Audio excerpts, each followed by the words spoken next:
Am I the asshole for refusing to let a passenger into my car? Now I'm being sued. Hey YouTube, I need an outside perspective because my life has been turned upside down over what I thought was a practical decision. I'm an EasyRide driver, and now I'm being sued for discrimination. The internet has already made up its mind, but I want to lay everything out and see if I really was in the wrong. I've been driving for EasyRide for almost 3 years, and I take my job seriously. I drive a compact sedan, a 2017 Honda Civic. It's not the biggest car, but it's fuel efficient and reliable. However, recently, I noticed my rear tires were wearing out faster than expected, and my mechanic told me I needed to replace them soon. That morning, I'd already picked up several riders, some with bags, some with kids, some in a hurry, but nothing out of the ordinary. Then, I got a new ride request.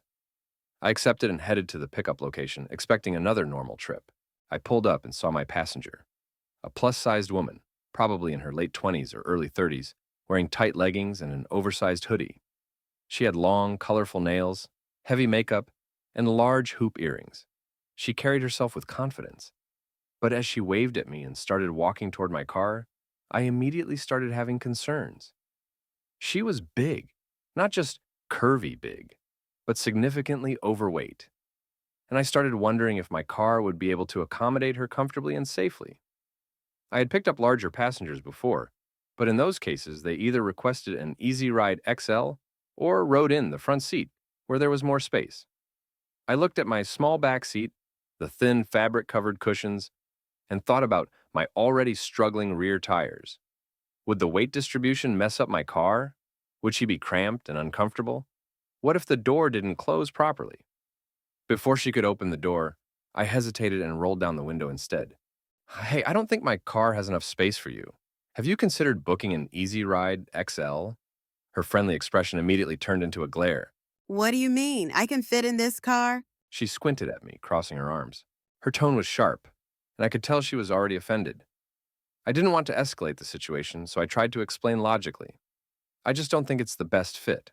I don't want you to be uncomfortable, and I have to consider my vehicle's condition. So you're saying I'm too fat for your car? I could feel my stomach tighten. This is exactly what I didn't want to happen. No, that's not what I'm saying. I just think a bigger vehicle would be a better option. I can cancel the ride so you can rebook without being charged. Her eyes narrowed, and I saw her reach into her pocket. You know what? This is discrimination. Then she pulled out her phone and started recording. She held up her phone, making sure my face was fully visible. This Easy Ride driver is refusing to take me because of my weight. This is discrimination. My heart sank. I knew this was going to get ugly. Ma'am, I'm just trying to be practical here. It's not personal. She turned the camera to herself, shaking her head dramatically. Y'all see this? This is what we deal with. This man just told me I can't ride in his car because I'm big. I've been in cars smaller than this. At this point, people on the street were starting to look. I could feel my face getting hot. I wasn't some villain trying to humiliate her. I was just trying to avoid an issue before it even started. I took a deep breath, trying to stay calm. I can refund you the ride. You won't be charged. I just think an EasyRide XL would be more comfortable for you. She shook her head aggressively. Nah, this is going viral. You're done. I sighed, canceled the ride, and drove off.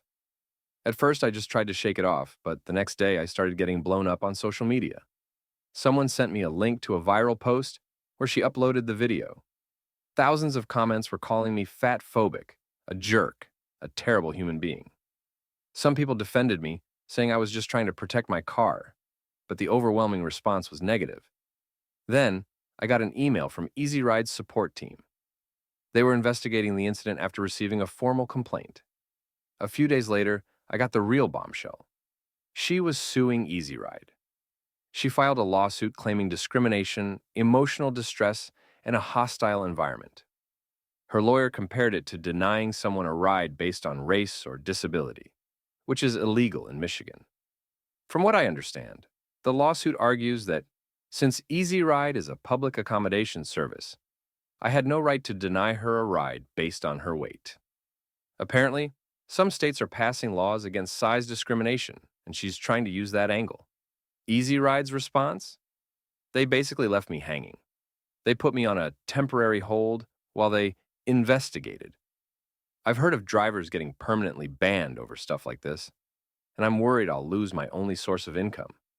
I even tried reaching out to EasyRide support, explaining that I wasn't refusing her because of her weight. I was concerned about my car's capacity. They gave me a generic response, saying they'd take discrimination claims seriously and will look into it. No real support, no clarification, nothing. Now I'm wondering if I need a lawyer myself. I don't have the money to fight a legal battle, but if EasyRide decides to settle or throw me under the bus, I could end up blacklisted from driving completely. Look, I swear, I wasn't trying to be rude. I just didn't think my car was suitable for her size.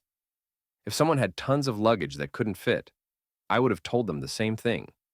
If a family of four tried to squeeze into my three-passenger limit, I would have done the same thing. But now I'm being painted as some cruel person who hates fat people.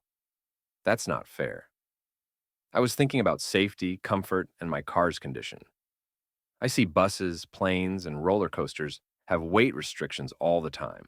Why is it suddenly a crime when I say my personal car isn't the best fit? Now I'm stuck, unsure if I should fight back legally or just wait and hope EasyRide doesn't fire me. So, YouTube, am I the asshole for refusing the ride, or was I just being realistic?